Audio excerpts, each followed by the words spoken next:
नमस्कार दोस्तों ऐसे तो बादाम को सेहत का खजाना कहा जाता है, लेकिन इसमें पाए जाने वाले विटामिन, मिनरल और ढेर सारे पोषक तत्व शरीर को हेल्थी बनाए रखते हैं। बादाम में प्रचुर मात्रा में प्रोटीन, फैट, विटामिन और मिनरल होते हैं, जो शरीर को मजबूत बनाते हैं। लेकिन दोस्तों, ये इतनी अच्छी चीज़ क्या आप जानते हैं कुछ लोगों को नहीं खाना चाहिए? अगर इन लोग इस बादाम का सेवन करते तो उनके लिए फ़ायदे के बजाय नुकसान करता है। तो आज के वीडियो में हम यही जानेंगे कि बादाम किसे नहीं खाना चाहिए, बादाम खाने से क्या नुकसान हो सकता है और अंत में जानेंगे दोस्तों, एक दिन में हमें कितनी बादाम खाना चाहिए और खाने का सबसे उचित समय क्या है, ये भी जानकारी शेयर करेंगे और कौन सी बादाम खानी चाहिए। लेकिन उसके पहले हम जान लेते हैं बादाम किसके लिए जहर का समान होता है, यानी जहर का काम करता है, उन्हें कभी नहीं खाना चाहिए। पहली चीज़ है दोस्तों, बीपी के मरीज। जिन लोगों को बीपी की परेशानी होती है, उन्हें बादाम का सेवन करने से बचना चाहिए, उन्हें बादाम का सेवन नहीं करना है। दूसरी चीज़ है पथरी के लोगों को। दोस्तों, जिन लोगों को किडनी स्टोन या फिर गॉल ब्लैडर में पथरी है, उन लोगों को भी बादाम का सेवन करने से बचना चाहिए। तीसरे लोग हैं कमज़ोर पाचन तंत्र। दोस्तों, बादाम में प्रोटीन और विटामिन पाए जाते हैं। ऐसे में जिन लोगों का डाइजेशन कमज़ोर होता है, उनको इसका सेवन करने से बचना चाहिए। अगर वो इसका सेवन करते हैं तो ठंडी के समय में करें और स्मॉल मात्रा में करें, ज़्यादा मात्रा में ना करें। गर्मी में और बारिश में ना करें, क्योंकि गर्मी और बारिश में हमारा पाचन तंत्र कमज़ोर हो जाता है।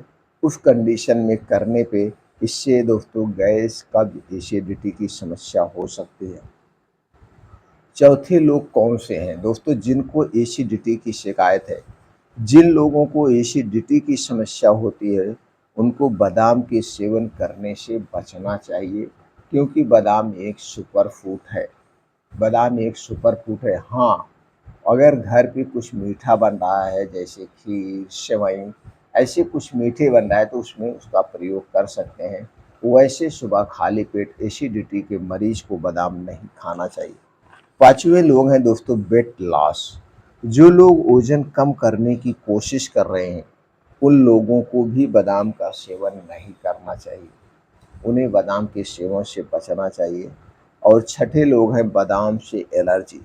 दोस्तों, यदि किसी को बादाम से एलर्जी है, तो उन्हें भी बादाम का सेवन नहीं करना चाहिए, बादाम के सेवन से बचना चाहिए। सातवें लोग हैं हृदय की समस्या। दोस्तों, बादाम में फैट की मात्रा अधिक होती है, जो हृदय की समस्याओं को बढ़ा सकती है। तो जिसको हृदय से संबंधित समस्या है, उन्हें बादाम का सेवन नहीं करना चाहिए। अगला अगली अवस्था है दोस्तों, है गर्भावस्था। दोस्तों, गर्भावस्था के दौरान बादाम का सेवन सीमित मात्रा में करें या तो ना करें। अगर करें तो ठंडी के सीजन में करें, क्योंकि इसमें फाइबर और पोटेशियम की मात्रा अधिक होती है। इसलिए दोस्तों, बादाम का सेवन करने से बचना चाहिए। अब मित्रों, हमें ये जानने की ज़रूरत है, मार्केट में बादाम कई तरह से मिलते हैं। मार्केट में बादाम कई तरह के मिलते हैं, कौन तरह का बादाम हमें लेना चाहिए? दोस्तों, आप जब भी बादाम खरीदिएगा, बादाम को चेक करके मीठी बादाम लीजिएगा। हमें खट्टी बादाम कभी नहीं लेना चाहिए। खट्टी बादाम में साइनाइड टाइप का पॉइजन पाया जाता है। थोड़ा थोड़ा ही मात्रा में अगर हमारे शरीर में जा रहा है, तो धीरे धीरे दोस्तों हमारे शरीर के लिए नुकसानदेह है। इसलिए खट्टी बादाम कभी नहीं लेना चाहिए, मीठी बादाम नहीं लेना चाहिए। और दूसरी तरफ दोस्तों, मार्केट में जो बादाम मिलती है, एक मिलती है पॉलिश की हुई बादाम। आपको पॉलिश की हुई बादाम, तेल निकाली हुई बादाम नहीं लेना चाहिए। और दोनों तरह की बादामें मार्केट में मिलती है। ज़्यादातर दोस्तों आपको तेल निकली हुई बादाम मिलती है। लोग कहते हैं कि ऐसे कैसे तेल निकल जाता है। दोस्तों, आज का टेक्निकल का समय है। इस आधुनिक युग में कुछ भी असंभव नहीं है। कुछ ऐसी मशीनें आती हैं कुछ ऐसी मशीनें आती हैं, ऐसे प्रेस करके उसका तेल निकाल लेती हैं। वो बादाम देखने में चिचका-चिचका सा लगता है। तो दोस्तों अगर आपको अच्छी बादाम खाना है, तो साबुत बादाम मँगाइए, साबुत बादाम और घर पे फोड़ करके उसको खाइए। ये सबसे अच्छा और सबसे बढ़िया विकल्प है मिलावट से बचने का। तो ये हो गया बादाम। अब दोस्तों बादाम कब खाना चाहिए और कितनी मात्रा में खाना चाहिए, ये भी जान लेते हैं। दोस्तों ऐसे बादाम को तो आप 12 महीने खा सकते हैं, लेकिन अगर आप बादाम को 12 महीने खा रहे हैं तो इसे स्मॉल मात्रा में खाइए और इसे रात को भिगो के खाइए। स्मॉल मात्रा की बात करें तो 6-7 बादाम डेली, 6-7 बादाम डेली रात में भिगो दीजिए और सुबह उसका छिलका निकाल करके निराहार आप खा सकते हैं। ये सबसे बेस्ट विकल्प है। और नहीं तो दोस्तों आप ठंडी के समय पूरा 4-5 महीना ठंडक का समय रहता है। इस ठंडक के समय में रोज़ सुबह-सुबह खाली पेट बादाम खाइए, क्योंकि बादाम की तासीर ठंडी होती है। और बादाम को जब भी खाना दोस्तों, इसे रात को भिगो के ही खाना सबसे उचित होता है। जब आप इसे रात भर के लिए पानी में भिगो देते हैं, तो दोस्तों इसकी गर्मी शांत हो जाती है, तब खाना चाहिए। और एक चीज़ को आपको ध्यान देना पड़ेगा, बादाम जैसे सुबह जब खाली पेट खाना, तो बादाम खाने से पहले और बादाम खाने के 1.5 से 2 घंटे बाद तक आपको कुछ नहीं खाना-पीना चाहिए। ये सही ढंग से जब डाइजेस्ट हो जाए, उसके बाद ही हमें कुछ खाना-पीना चाहिए। तुरंत हमें कुछ नहीं खाना-पीना चाहिए। ये है बादाम खाने का सही समय, सही मात्रा, उचित समय है दोस्तों। अब आपको दोस्तों अगर हमेशा स्वस्थ और निरोग रहना है, तो रात के खाने में एक बदलाव कर लीजिए। रात के खाने में यही छोटा-सा बदलाव आपको हर एक बीमारी से दूर रखेगा। वो बदलाव है दोस्तों, रात का खाना सूर्य डूबने के 1 घंटा पहले खा लीजिए।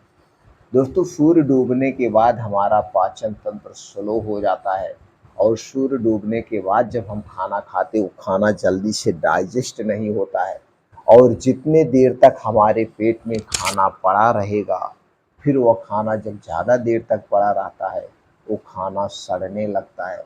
फिर हमें गैस, कब्ज़, एसिडिटी होती है और धीरे-धीरे यही गैस, कब्ज़, एसिडिटी हमारे पूरे शरीर को बीमार बनाती है। इसलिए दोस्तों प्रयास करिए रात के खाने में बदलाव करने का। रात का खाना सूर्य डूबने के 1 घंटा पहले खाइए, चाहे गर्मी हो, चाहे ठंडी हो, चाहे बारिश हो। दोस्तों इसे एक समय निर्धारित कर लीजिए कि आप रात का खाना 5 से 6 बजे के बीच आप खा लेंगे।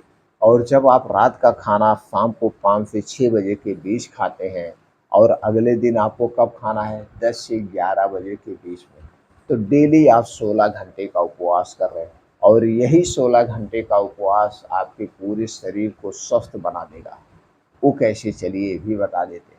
दोस्तों जब हम 16 घंटे का उपवास करते हैं, उस कंडीशन में शरीर का टेम्परेचर कम होता है, जिससे हमारा शरीर अपनी बीमारी को खुद ठीक करता है। दूसरा दोस्तों, जब हम उपवास करते हैं तो हमारे शरीर को समय मिलता है अपने आप को डिटॉक्स करने का, तो अपने आप को अंदर के जितने ऑर्गन है डिटॉक्स करते हैं। तीसरा सबसे बड़ा फ़ायदा, जब दोस्तों हम 16 घंटे का उपवास करते हैं, तो रात के समय जो भी बीमारियां होती हैं हमें नहीं होगी। आप 3 महीने ट्रायल के तौर पे आजमा सकते हैं।